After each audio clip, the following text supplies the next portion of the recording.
a biblical perspective on life, culture and current events. This is 2020 on Vision. Let's turn our attention to children. Vulnerable and impressionable, and no wonder. Those words of Jesus might resound in our minds. Whoever causes one of these little ones who believe in me to sin, it would be better for him to have a great millstone fastened around his neck and to be drowned in the depths of the sea. Those words in Matthew chapter 18, and they don't sound very loving, do they?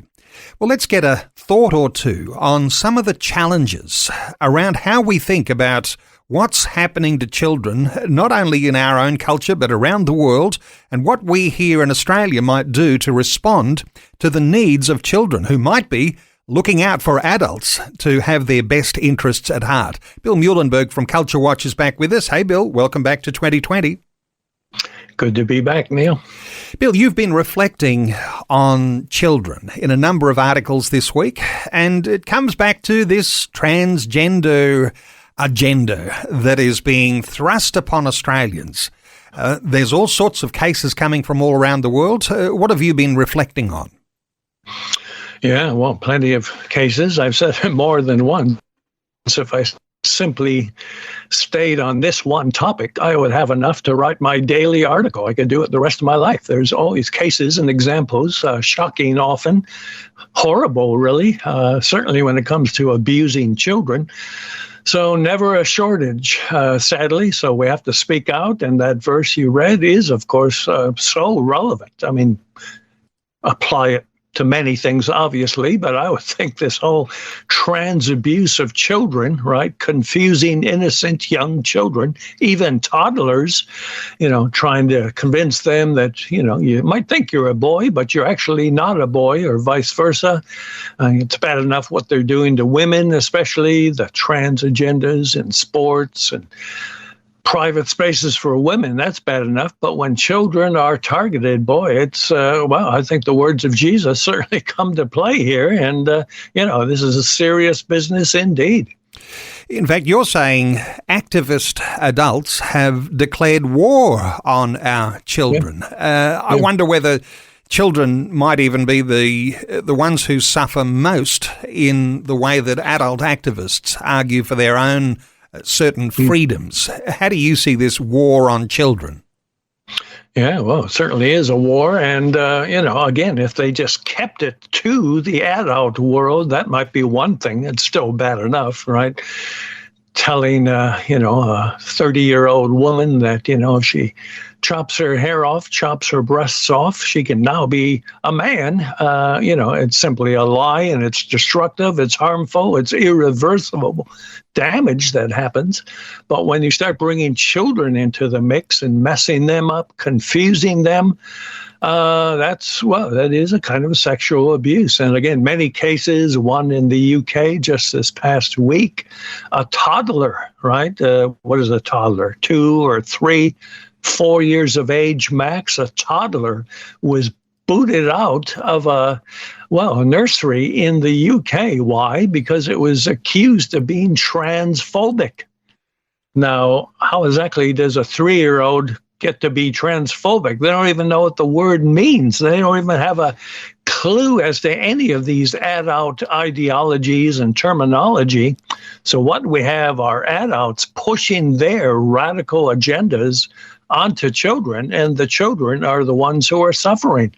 I mean, this is just absolute madness. I mean, at best, a 4-year-old can probably tell, oh, well, she's a girl and he's a boy, but to now even say that and say it in truth and in reality, you can get punished certainly in the UK right now, and it's spreading all around the world. We got here in Australia, similar things happening where kids are going to be told you have to respect people's self-identified pronouns and genders and the whole bit. So this is a war on children, and it looks to be getting worse by the day. You point out the toddler who is banned now from the childcare, and I remember having conversations some years back about teachers who would be forced to become agents for the trans agenda. It seems to be the case. And the case you're pointing to is in the UK, but that can't be far away from Australia, can it? Well, it isn't. And America, Europe, Australia, New Zealand, we're all up to our ears in this kind of stuff. We've got already pushes underway for, well, even in so-called Christian institutions, right? Here in Australia, the Anglican Church demanding that anybody who works for them now has to follow a code of conduct, which includes basically fully affirming anybody's, well, mental delusion that they are now the opposite gender or sex. Which is meant already. Some Christians, real Christians, have either left the Anglican communion over this or are being pushed out. Some of your listeners know of Elizabeth Kendall. She's one such person. Mark Dury used to be a Melbourne pastor. I used to speak at his church in Melbourne. He's another one now in the crosshairs who's saying, no, this is madness. This kind of code of conduct for child safety, there's a proper place for it, right? You want to weed out abusers and so on. But when you're allowing radical adult gender ideology, the gender fluidity nonsense to become part of your code of conduct, and if you don't go along with it, you can no longer be part of the Anglican Church in Australia. Well, guess what? We're pretty far down the gutter when it comes to how much worse can we get. You know, we used to talk about the fear of being cancelled because you'd be called out for having a position of truth founded on biblical truth and scientific fact, and you'd be fearing being cancelled because someone in the transgender community might call you out, even have you dragged before the courts. Now, this one you mention in Victoria, even the fear of being cancelled by your local church if you want to hold to a biblical foundation. That seems extreme to me. Well, it is. And it shows not all churches are real churches, not all Christians are real Christians. And there is this kind of dividing of the ways, the wheat and the tares. And if anything, the good part of all this is we're beginning to see who is a real deal Christian. What is a real deal Christian school or church or denomination?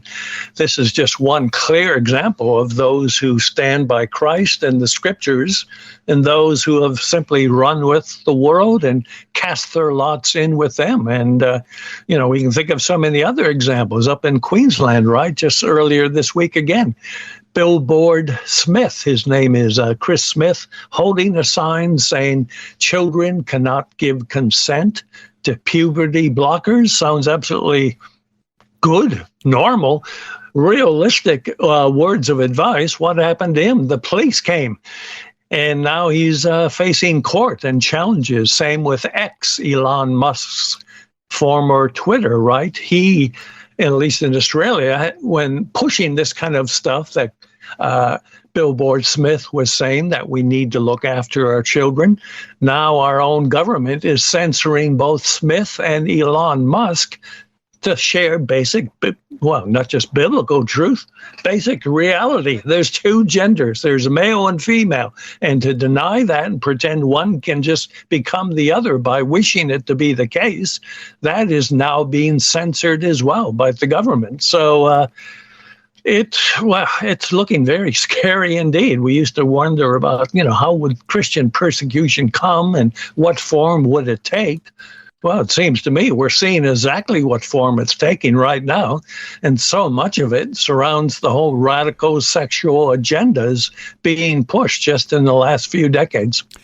This seems like a runaway train, Bill, because in past times, when we've said rightly so, I think, Christians who get called transphobic because they speak out against these things are the only people speaking up for people who are saying that they are trans, trying to save them from a lifelong medicalisation. And when we talk about those sorts of things, mutilating the body, you might say, I hope somebody is standing up and saying, no further. But this idea of Christians, that we might defend children This is something you would assume that parliamentarians would be on side with, because really Christian voices are the only ones who seem to be standing up and being counted and saying, stop, no further, because this is an attack on children. It's an attack on people who have not yet settled on their sexual identity. Thoughts here from you about this is the fact that this is an election period that's coming up. Whether our political leaders are actually saying anything that's going to actually correct something that's obviously wrong. Yeah, good point. And this is a clear case of a place where Dutton can clearly distinguish himself from Albo, Labour, the Greens. He could come out quite clearly and say, we will not have men in women's locker rooms, men in women's sports. We will not be allowing puberty blockers and all the other radical surgeries. Queensland actually recently did start heading down this direction. So when Billboard Chris and others simply point out truth and, we're concerned about the well-being of children, well, any decent, sensible politician, certainly anyone who claims to be conservative, that should be a no-brainer. We do have, obviously Lyle Shelton, Family First, some of the other smaller parties, they're standing, but we need the Libs and the Nats to come out on issues like this 100% clearly. We will not go down this path. This is dangerous, harmful for children. As you say, it's going to have permanent results, right? When you have some of this surgery, lopping bits off, it's irreversible. You're not going to turn things around later when you regret that earlier decision, often pushed upon kids by adults with an agenda. So yeah, if Dutton wants to have a few clear points to run with for the next 4 weeks, well, this would be one of them. You mention in your latest article, you quote J.K. Rowling, who tweeted, "This is totalitarian insanity." Is that an over-exaggeration of where we're at? Where do you think this might be? Totalitarian insanity, that sounds like it's pushing just a little bit too hard, but is that the reality?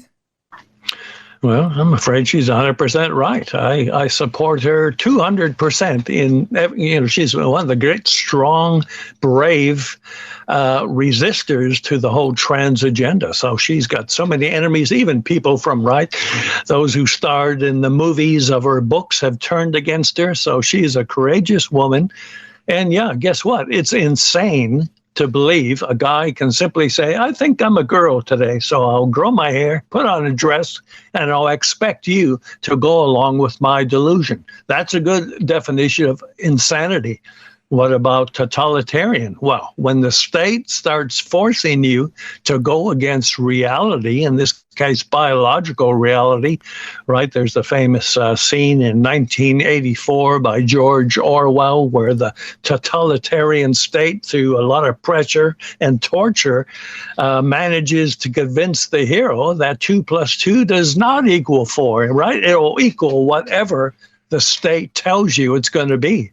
So when the state now tells you a guy can be a girl and so on, well, that is, as far as I can tell, as good a definition of totalitarianism and just as bad as anything the old communists, the old Nazi parties used to do, probably even worse because it's now affecting who we are, biology, basic truth. It's all being trampled on, often with the state, the power of the state promoting it. So, yeah, I think J.K. Rowling is quite right. And she may not be arguing back to the earliest chapters of Genesis, but there are people who are in the battle, and there's a battle scientifically, there's a battle ideologically, and of course we know that there is a battle spiritually, and those things that we might interpret from Scripture as being not changing, those things give us a really firm foundation. Well, Bill, I'll point listeners to this latest article that you've written, and you've written a number of them this week.